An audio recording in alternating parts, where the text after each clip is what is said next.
Well, there we go. I did that fantastic introduction. I was very funny and made a couple of jokes and I was muted. So there we go. That's Zoom for you. Hello, everyone. I'll try and repeat my jokes. I was hoping that there's going to be more than two people in the room, I say one of which is probably the tech person, but we'll see what happens and we'll do a bit of a Q&A afterwards. So hopefully I'll get at least one question to fill some time. Say I'm here in the UK. It's a bit rainy today, so it's probably as bad as winter in New Zealand. And I've got a bit of a sore throat, so please excuse me. So I'm going to start. I'm going to do a talk, 17 tips for pitching your game. And I'm here from Team 17 here in the UK. So my name's Simon Smith. I'm a senior game scout at Team 17. I've been in the games industry for about 20 years. I never wanted to do anything else with my life, always wanted to make video games, love video games, always wanted to do that ever since I was a small child. Did film studies at university, got a job at Codemasters. First couple of games I worked on here in the UK were Colin McRae Rally 2 and then Operation Flashpoint Cold War Crisis. So a couple of really big games to start my career on, so it was very exciting. Now I moved on to Blitz Games. At Codemasters, I was a level designer and lead level designer. Moved on to Blitz Games, where I was working in kind of business development, more design-led, where I would get new business for the company and come up with ideas for games and ideas for lots of licensed games. At one point, I was working on Barbie and Reservoir Dogs at the same time, so that was a lot of fun, a bit confusing, jumping between horse riding and shooting. Then I moved on to Sony, external development in Liverpool in the UK, where I worked on Pursuit Force Extreme Justice. I have to do that every time I say Extreme Justice because it was extreme. And the Buzz quiz games. So Buzz quiz games, I'm pretty sure they made it to New Zealand. And we may have even had some local questions in there. And they were games that were designed for all the family. Worked on APB Reloaded, MMO, at Reloaded Productions, did some work in VR at Studio Liddell. And for the past few years, I have run my own company, Thumb Food, done some work for hire, made a game called Word Hunters for PlayLink, funded by Sony. That was a lot of fun. And then basically came across this job at Team 17. I kind of knew a few people there. Thought would it be an amazing place to work because I've loved Team 17 ever since I was a kid, really. It's a 30-year-old company, so it's made a lot of games. And it was a dream job, really, to basically be nice to developers all day and work with developers. So there's my Twitter handle as well, Simon Smith Manchester, if you want to follow me. So Team 17, founded in 1990, made all sorts of games from Alien Breed to Super Frog. And then Worms came along in 1995 and sort of accelerated the fortunes of the company. And also we are now taken everything that we've learned as a company from being an independent developer and self-publishing to help other people publish their games. We have 300 team members in Wakefield, Nottingham, Manchester, and now Dublin, where we bought a small company that makes kids educational games called Story Toys. We're one of the few publishers in the world that can actually help you physically make your game. So we have 300 developers internally, and we do porting internally, and we help people make their games and code their games and do the art for their games and design for their games. If you ever want to submit a game, please go to team17.com/submit game, and you can submit a game there. It's a very robust green light process, very easy and fair, and you get a lot of feedback, and we can talk to you, and it goes straight to the system. It doesn't get lost. The game goes into the system, and you'll get a reply very quickly, one way or the other. If you don't know a lot about Team 17, here's just a few of the games that we've done over the past few years.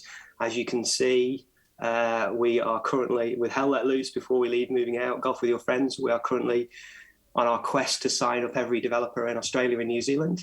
We're not doing badly so far.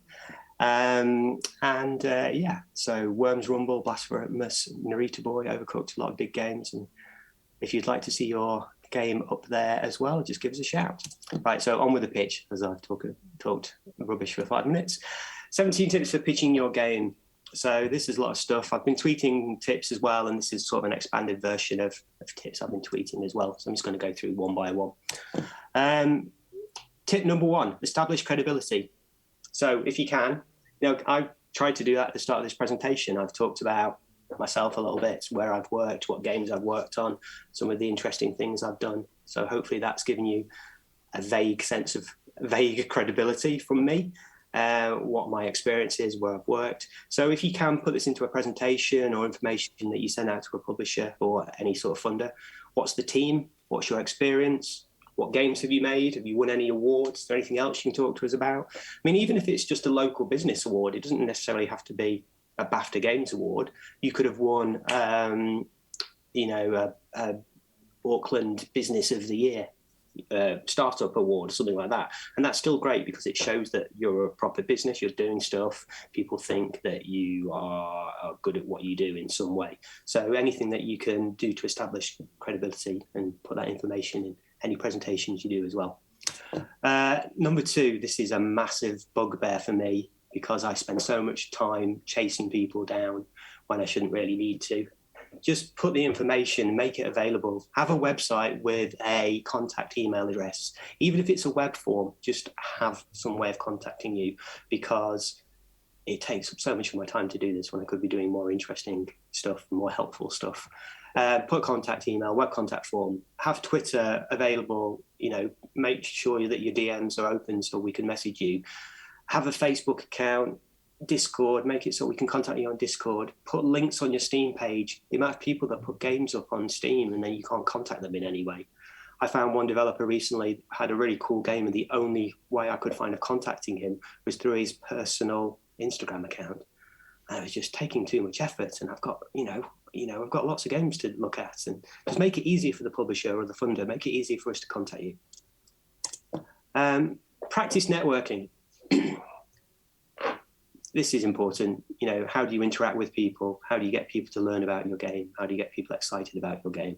Because a lot of stuff can pass by word of mouth. Hopefully you're at the conference at the moment or getting involved with the conference, even if it's just on the app or Twitter. And conferences like NZGDC and stuff like that, fantastic for meeting people. And you don't have to go straight to the massive events with all the big famous developers and publishers. You can start at a local event in your town and just go and talk to people. I'm in Manchester in the UK, and we have monthly indie drinks meetups. It's just a good way of going and meeting people, and you can just practice networking there in a safe and friendly environment. You can learn this stuff. You can learn online. You can watch videos. Learn it in the same way you might learn programming. If you absolutely hate it, then hire someone to do it. Hire someone to increase the skills of your company in the same way that you would hire someone. If you wanted someone that could work on Blender, you would hire someone that works on Blender. If you needed someone to do C++, whatever, you would hire someone to do that. You would hire a Unity coder, hire someone to do networking for you. And that also goes into number 4, which is a bit more in depth on this. So hire a communicator. Again, hire to fill the gaps in your skill set. You don't have to be the salesperson for your game personally, but you need someone to do it. So you either have to hire someone on your team, you have to hire a PR company, or you have to work with a publisher or someone like that who can do it for you. You can't just stick your game on Steam and expect people to find it. You need to communicate this with people. And it can be by talking to them, or it can just be a community manager that works through Twitter. The best games and the games that we found and we work with are ones that can communicate to their audiences, whether that's via text or via video or however. But again, hire people to fill gaps in your skill set, and that includes business as well as technical side. Research who you're pitching. This is kind of a bit silly, a bit of a fun one, but you can do it if you want to. It's quite interesting. At the very least, you want to research the company that you're pitching to. So you want to find out if it fits in. So you want to find out if you've got a MMO, you don't want to pitch it to a company that doesn't make MMOs or has no chance or ability to do that, or is too small to do that, because MMOs take a lot of money and are quite specialist. You can also check out the people you're pitching to. So, most of us are on Twitter. Pretty much all of us are on LinkedIn. You can find out what we're into. You can sort of establish a report. You can maybe tweet at us. You can maybe make us aware of stuff, tweet GIFs at us. We're there.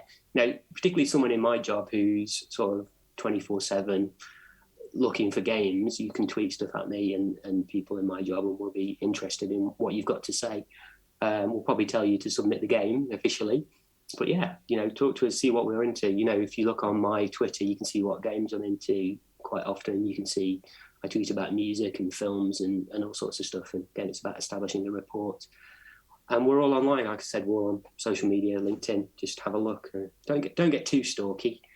Don't say, oh, I saw that post you did 3 weeks last Friday at 2:37 p.m. in the afternoon. That might be getting a bit too stalkerish. But do your research. Understand the desire, number 6. So what does the person you're pitching to want? And it might not be the obvious. It might not just be about money, because a lot of companies aren't just about money. So, for example, Sony or Microsoft or Nintendo. I mean, I used to work for Sony, so I did quite a bit of this. And also I pitched to Sony strategic content. And Sony strategic content, their job was not to sign games necessarily to make a load of money, but it was to fill gaps in the portfolio or to do some sort of strategic thing that they were doing. So, for example, the launch of PlayStation VR, they needed VR games. So strategic content's job was to go out and find some VR games in advance of VR. Same thing with the PlayLink. They wanted to get people to make PlayLink games, so they funded some through their strategic content section of Sony. So that's not necessarily about making money. That's about making the console look good so that other people will buy consoles, and so do you make more money in the long run. Jobs is an interesting one. You have a lot of government organisations that fund games companies and artistic companies. So here in the UK, we have a company, Quango, quasi-government organisation called Creative England, and their job is to increase the amount of jobs in the creative industries in England. One of the ways they've done that in the past is to fund projects or to grease the wheels by getting other people to fund them. So they're not about necessarily making money. They're about getting people jobs and developing the industry. And some companies want to win BAFTAs, because of egotistical reasons, or because they want to make their company look good, or they want to make their company look good so other developers will sign with them. There's plenty of reasons for prestige. So, people will sometimes sign games because it makes them look good. Oh, yeah, this is very important as well. Number 7, make it easy to view pitch materials. So, everyone that works at a publisher is very busy. We've got loads of games. We're getting, a very large amount of games at Team 17 pitched to us all the time because we're a big company and lots of people want to work with us. So we've got limited time. So make it as easy for us as possible, and make it as easy to see stuff as possible, and make it as easy for us to share stuff as possible. So we want to show cool stuff to colleagues. We want to get people excited about it. If we're excited about a game for whatever reason, whether we think it's cool or whether we think it'll make us billionaires, then we want to share it to the rest of the company. So don't make me download a 2 gigabyte PowerPoint file, put it on YouTube, put it on Vimeo, send me the link so I can just click on the link, and so I can share the link to other people in the company. Say, hey, look at this cool thing, and let us share it around, and I'll send it to the CEO. Look at this cool thing, look at this cool developer that sent us this cool thing. Stick it on your website, password protect it if you need to. Someone recently sent me a fantastic website where I had my own username and login, and I could just log in and everything was there. And I could share that login if I needed to with someone else. That's great. I love YouTube videos when they're uploaded to YouTube and unlisted. You can hide them, obviously. And then we just share that and look at it during meetings. Fantastic. Make it easy for us to do our jobs, and we will like you just a little bit more. Include version numbers in builds. Pretty obvious thing to do, but not everyone does it. Always good to know that we and you are on the same page and looking at the same build, because you could be saying, hey, look at this cool thing, and we realize we're one version behind, but no one actually knows what version we're on. So stick the version number in the file name, stick the version number on the title screen in the corner, or whatever you want to do. Just make sure that we're all on the same page and we know that we're looking at the right version. Number 9, 3 essential pages for a pitch doc. So pitch docs are great. You can put as much information or as little information as you want in a pitch doc. By all means, spend as much time as you want telling us about how cool your game is and how wonderful it is and how fun and exciting and interesting and the story, or whatever you want to do. It's your game. Tell us as much as you want about it. but there's 3 things that I really need to see in a pitch document. So number 1, what are the USPs, the unique selling points? Put those right at the start of the document so I can get excited straight away. It doesn't matter about spoilering other stuff. Don't worry about that. We're going to see it all eventually anyway. So just get me excited at the start. I've already touched on this when I'm talking about established credibility, but number 2 is who are the team and what is their experience? So put a little bit of information on if they've worked on games. Note there, you can put pictures of people if you want. That's quite nice to be able to see who we're talking to and who we might be working with. Put little notes about what games they've worked on, that sort of thing. Any awards they've won, stuff like that. I have a friend who is a doctor, as in he has a doctorate and it's relevant to making games, and he always forgets to call himself a doctor, and it actually makes him seem more impressive and interesting and cool, and you would be more likely to want to work with him because he's clever, and he always forgets to put that. So put things like doctorates on there, makes you sound good. And then the third slide I really need to see that people always forget about is tell me what you want. What do you want from a publisher? Do you want money? Do you need money for funding? If you need it, how much? Don't be afraid to tell us. You've got to tell us sometime, and be honest about it. Don't try and reduce it because you think this is, you're going to get away with it better. Just tell us exactly what you need and be really honest about it. And at the end of the day, we're going to look at the potential sales figures for a game and see if it's worth us putting that investment into it. So put that down, a bit of schedule. You don't have to put the exact months when it's going to start, but you could start with month 1 and go to month 14 or month 24 or whatever it is. And then when we start the development with you, that's when month 1 starts. It doesn't need to be the exact date. We can work that through when we sign the game. So yeah, stuff like that. Just tell us what you want. Really, really important. Really important. Tell us as soon as possible, and don't be afraid to tell us. Number 10. Okay, so this section is a bit annoying because Zoom doesn't play videos. So I will describe this briefly and move on to the next slide, but you can have a look on my Twitter and there's some examples of this. So this is Recompile from Feed-In, who's a friend of mine here in Manchester. Recompile, I think, is out at the end of August. He's done a fantastic video that they shared on the PlayStation account. And they do this quite a lot with film trailers now, which is a bit cheesier. But if I'm looking at a game, right, you've got 2 sorts of videos. You've got one that's more of a consumer video that's a bit like, then maybe they'll take a bit more time to get into it. To publisher, I need to get excited about it very quickly. We see so many videos where we're just there after a minute going, where's the game? Where's the gameplay? And we've just seen some story or animation, whatever. We're fed up waiting for the game. We have to skip through. And it's a bit annoying, really. This example of Recompile is great because it has 10 seconds of cool footage edited at the start. So all edited together, exciting. Like I say, like they do with some film trailers online. Bang, bang, bang, exciting, cool thing, fighting, action, blah, blah, blah. 10 seconds of like, oh, that's got me excited straight away.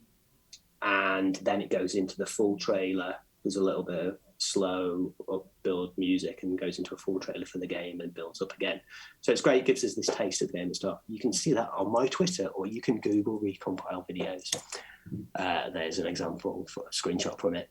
This would play as a beautiful GIF if Zoom supported GIFs. Same issue here. This is another good example, but if you want to show off your game, stick a GIF in, stick it in the tweet, stick in an email. If you're emailing a publisher, stick a GIF in. Micros, who runs and founded No More Robots publisher, he's a great proponent of this. He loves it when people send him GIFs, get his attention, get our attention, stick it at the start of an email. Look how pretty our game is. Look how cool it is. Get my attention as quickly as possible.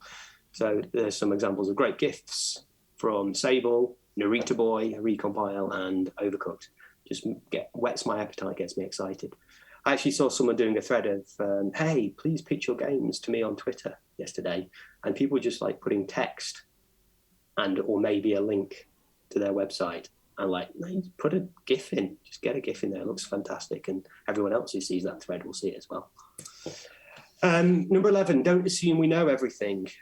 Explain things to a reasonable level. Just don't assume we know all your acronyms.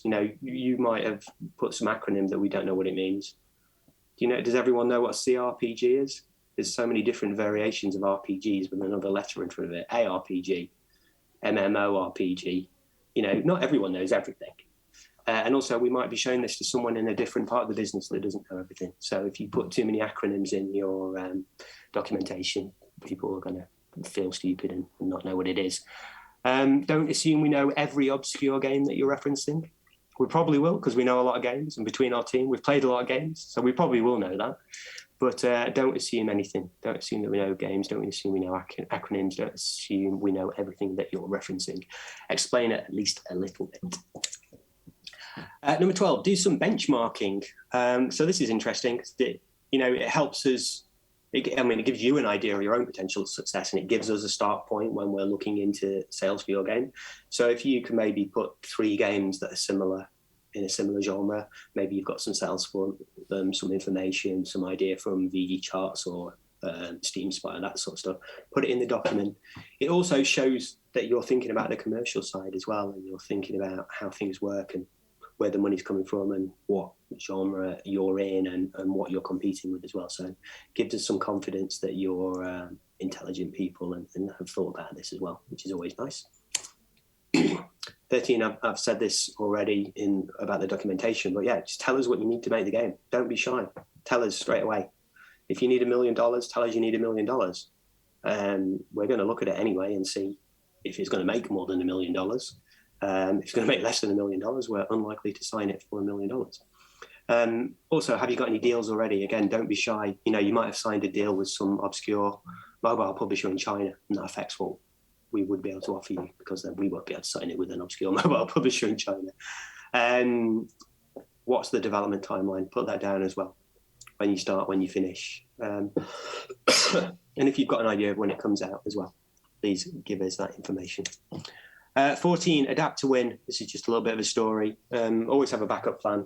Have a couple of games to pitch. So when I was going to, say, GDC for Blitz Games, I always had 4 games to pitch, because we were quite a wide-ranging developer with a lot of different abilities, so we could do a lot of different kind of games and would pitch a different kind of games. So I'd always have 4 games that'd be like on a screen like this, and I would go in and I would give like a brief description at the start of the meeting. Well, these 4 games, blah, blah, blah, and the publishers would go, I like that one. I want number 2 and number 4. Just talk to me about those, because number 2 is a bit too similar to something I'm already thinking about, or whatever reason they've got.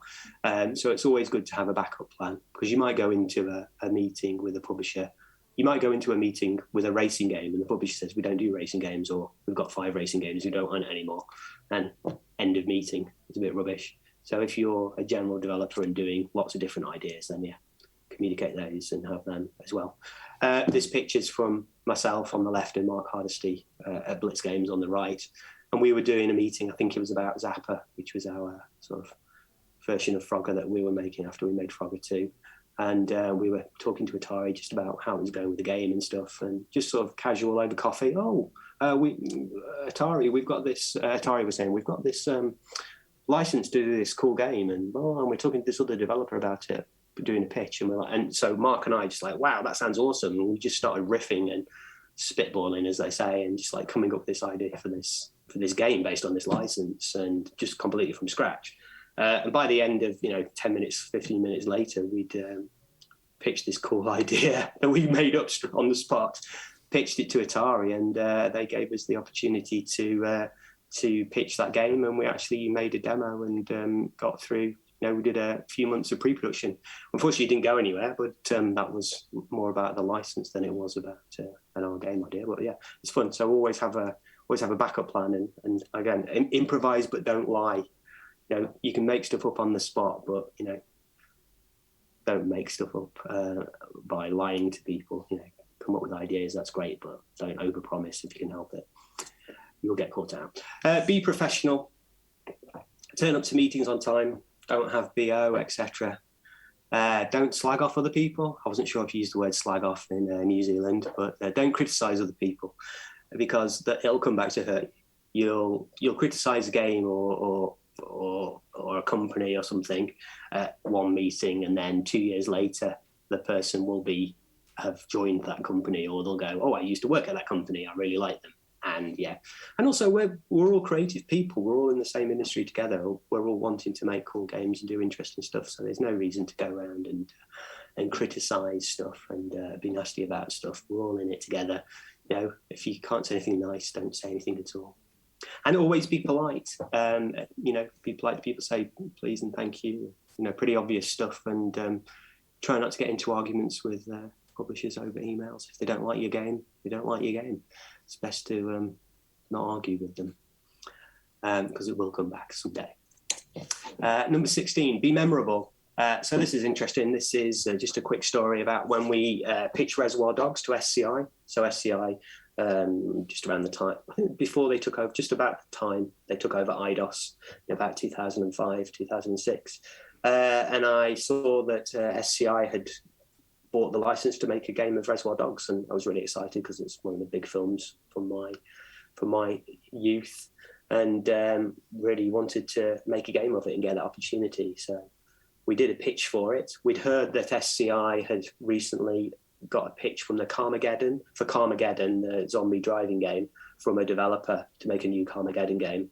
And the developer had sent their pitch document apparently in a cardboard box. And when SCI opened it, it was full of fake severed limbs and fake blood, and the pitch document was in there. Pardon me. And SCI really liked that because it showed passion about the game and imagination, so they like that. So we heard that they like that. So what we did is we went down to London to do the pitch, and we all dressed in the photo montage of me, Ian Pester, who's the art director, and Andrew Oliver, the co-founder of Blitz Games, and we all went dressed in Reservoir Dogs suits and ties and sunglasses, and turned up as Reservoir Dogs to the SCI offices. And I had a medical bag like the one from the film, which had the design document in. I even had a tile with a fake severed ear and blood and diamonds and a cutthroat razor. Sorry for the spoilers if you haven't seen Reservoir Dogs. Someone gets their ear cut off. And we took that in, and we just got SCI excited about the project and excited about our passion for it, so it really worked. You don't have to do theatrical stuff like that all the time, but it's nice to be able to show your passion and be memorable. Be patient. Let's just finish off with something nice, sort of nice. Projects can take years to happen. Be patient, keep going, have fortitude, keep going for years and years. I've got a pitch that I'm still working on for a game that I came up with in 2002. I had a few near misses with it over the past few years. Pardon me. And I think it still might happen. I'm still passionate about it. It could still happen. It's still a good idea. So keep it on the back burner. We've all got back burner projects that we can be patient about. And people have lives outside their jobs. So, it's perfectly fine to send a friendly reminder email if I've not got back to you. Absolutely. If I've not got back to you for a few days or a couple of weeks, please just send a reminder email. I'll get back to you as soon as possible. We just have lots to do. We've got lives outside our jobs as well. We have to have weekends. Friendly reminders are okay. Just don't send millions of emails and getting angry with anyone. Be very polite and friendly and patient. Patience, grasshopper, as the gift says. So there we go. That's the end of my talk, really. The spirit of Team 17, the spirit of independent games. There, if you want to pitch to Team 17, please go to team17.com/submit-game. There's a web form you can fill in with space for links and stuff like that. And you can just pitch as your game anytime you want. 24 hours. We'll get back to you on it as soon as possible. So thanks very much. And I think we're doing a Q&A of some sort out of the app. Awesome. I'm hoping that someone will be there to sort this out for me. Cool. Can you hear me there, Simon? Let's see what's happening. Nope. Any questions?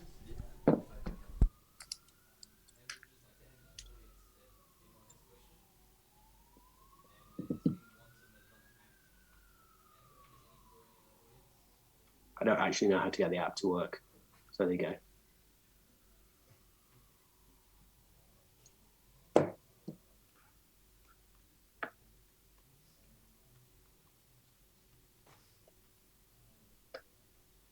I cannot hear you through the microphone at all. I'm not getting any sound at all from your end. Yeah, cool. Sorry, squeeze past that. Cool. So we have a question, which is, do you have any tips on how to find out what is the strategic gaps of a given company trying to fill? If it's not officially stated anywhere. So hopefully Simon has a... You are down as muted on Zoom, if that helps. There's the name of the room and the mute symbol is up.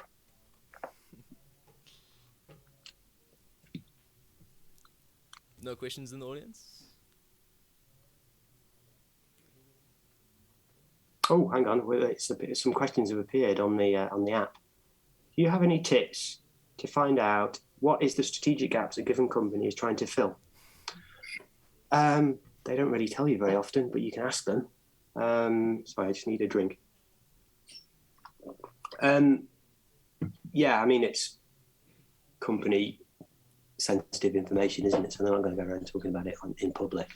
I think Debbie Beswick, Team 17 CEO, she did a tweet just before Christmas saying she was disappointed that she was most disappointed about 2020, saying that she hadn't signed she hadn't signed enough indie VR games. So that was interesting because she was talking about that. But again, follow people like this CEO, and they're allowed to talk how they're allowed to talk about it. So you can get some idea of strategy from that. I can vaguely hear some noise. I can hear someone clicking, if that's any help. Hey there, Simon. Oh, there's a voice. There you go. Awesome. I can hear a voice there. Hey, cool. I'm just going to ask the audience again. It looks like we have a question. I'll just hand over. When you pitch your game, how much should you focus of pitching yourself as a team compared to how much should you focus on pitching your game exactly? You've got to do both, really. I can't say a percentage one way or the other, but we do, Team 17 really does work with all different levels of people. We work with solo devs, working out of the bedrooms, to people with 50 or 100 people in the company. So, we want, it's all about giving us confidence. It's about giving us confidence to sort of provide you with that money if you need funding, or provide you with marketing assistance or whatever. So it's about confidence. It's about confidence that you're going to deliver.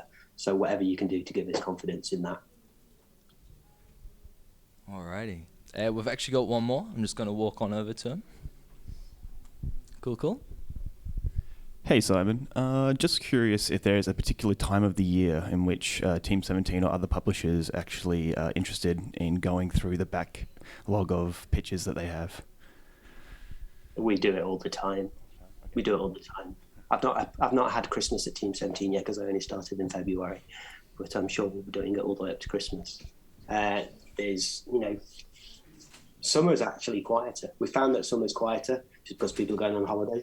Everyone in France is on holiday for the entire August. So, summer's a good time.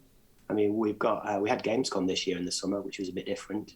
People don't tend to pitch a lot at E3, so it doesn't really affect pitching. It's more Gamescom, which is about now, in August, and GDC in March. They're the two main ones. But yeah, any time. Doesn't make any difference to us. The more the merrier. We'll get through them. Alrighty. Any more questions? Cool. There's a couple on the app, if that's... Yeah. Are you able to read them out there, Simon?